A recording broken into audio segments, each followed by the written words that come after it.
coldest places on Earth. For weeks, they had pulled heavy sledges through snow and ice. They were hungry. They were weak. But they were almost there. Their leader was a British explorer named Robert Falcon Scott. Scott and his men had one dream: to become the first people in history to reach the South Pole. Finally, on January 17, they reached their destination. But something was wrong. In the distance, they saw a dark flag moving in the wind. Scott immediately understood. Someone had already been there. A Norwegian explorer named Roald Amundsen had reached the South Pole more than a month earlier. The race was over. Scott had lost. But losing the race was only the beginning. Scott and his 4 companions now had to travel hundreds of kilometers back across Antarctica. None of them would make it home. Their story became one of the most famous and tragic journeys in the history of exploration. But while Scott's expedition ended in disaster, Amundsen's team returned safely. Why?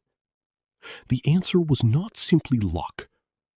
The 2 explorers had prepared very differently for the same dangerous journey, and those differences would help decide who lived, who died, and who reached the South Pole first. Welcome to TalePath English. Today, we're traveling back to the frozen world of Antarctica to discover the incredible true story of the race to the South Pole. To understand what happened, we need to go back to 1910. At that time, Antarctica was still one of the least explored places on Earth. No one had reached the South Pole. 2 explorers wanted to be the first.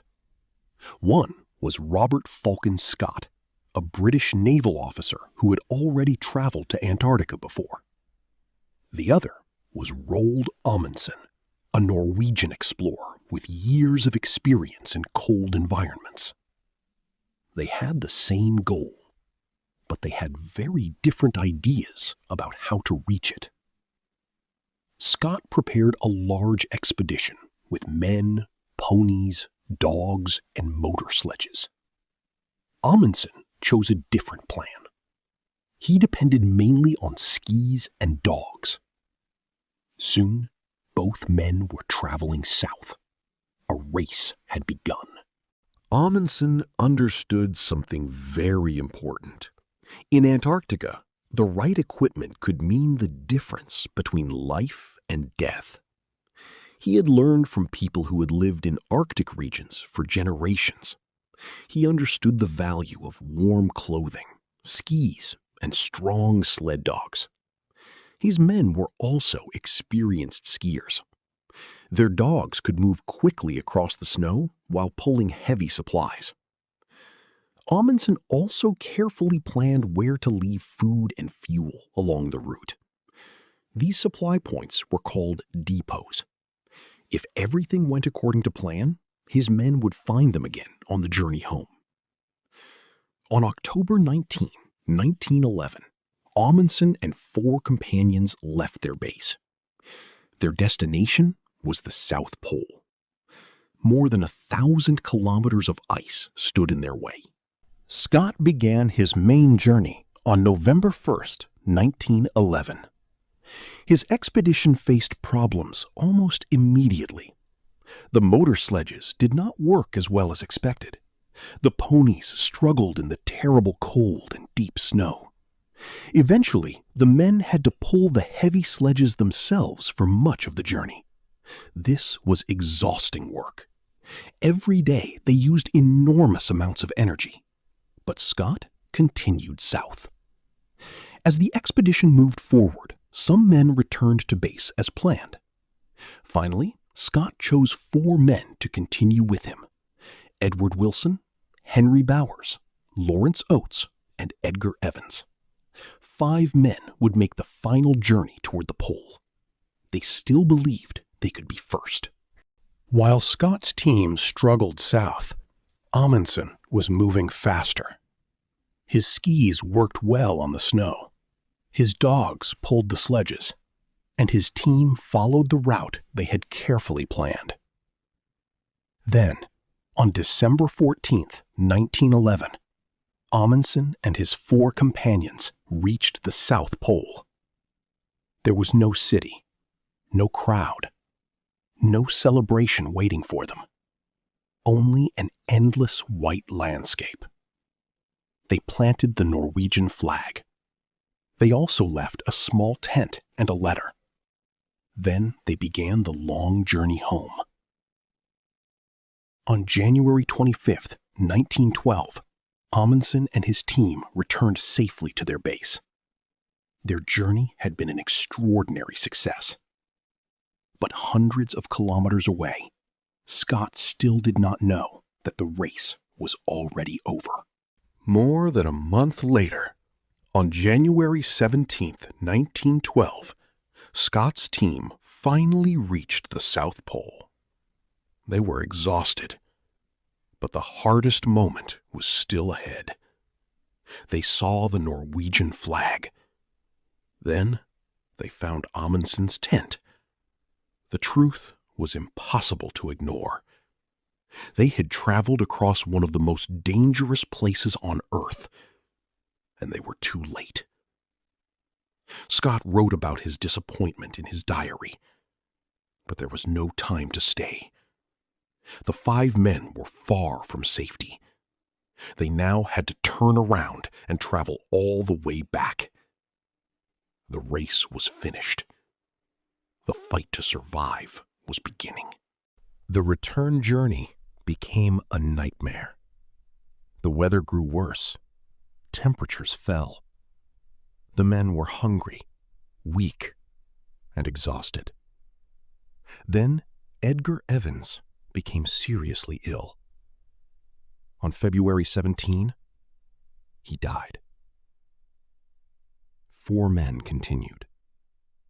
But Lawrence Oates was also becoming weaker.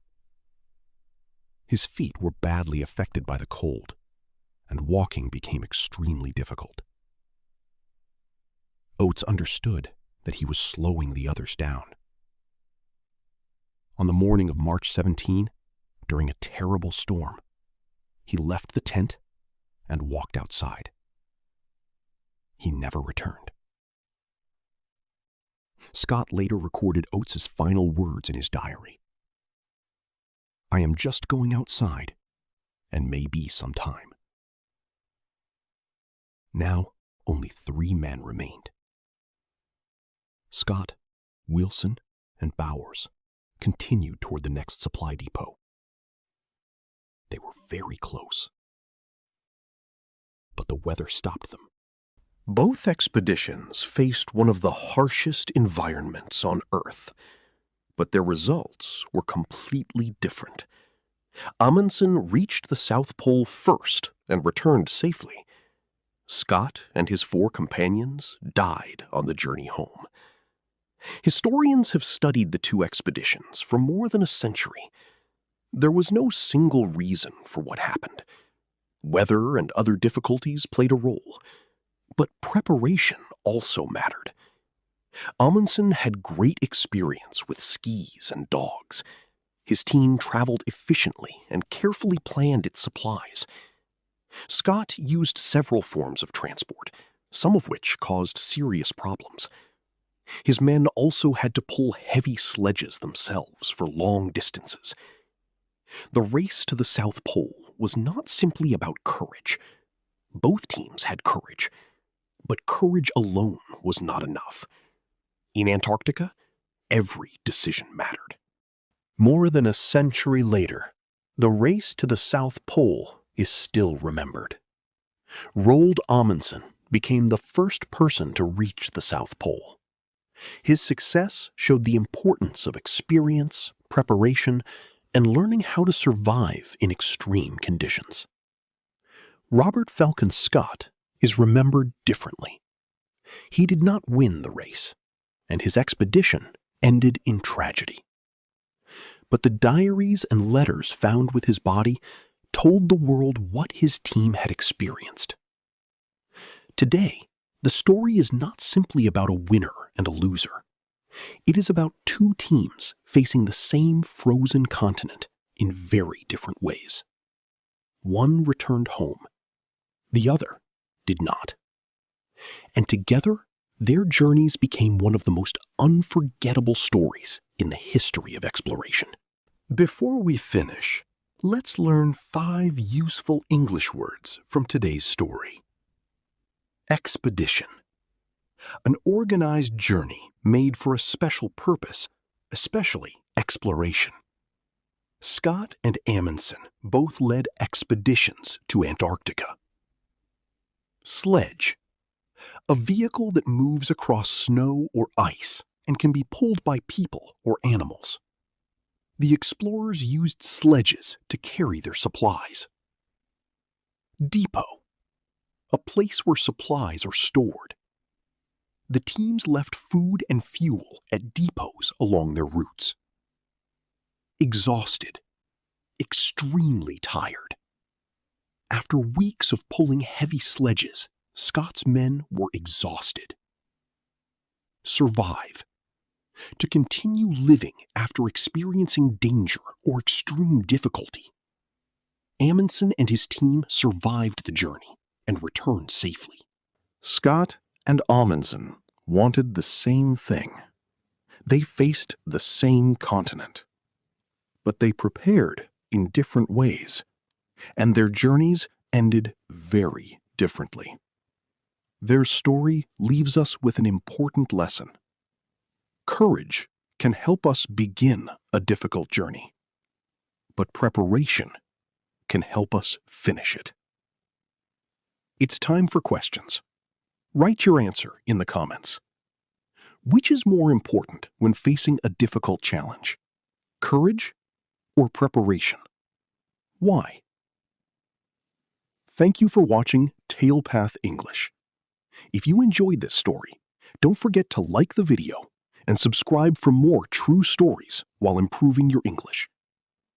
And I'll see you in the next story.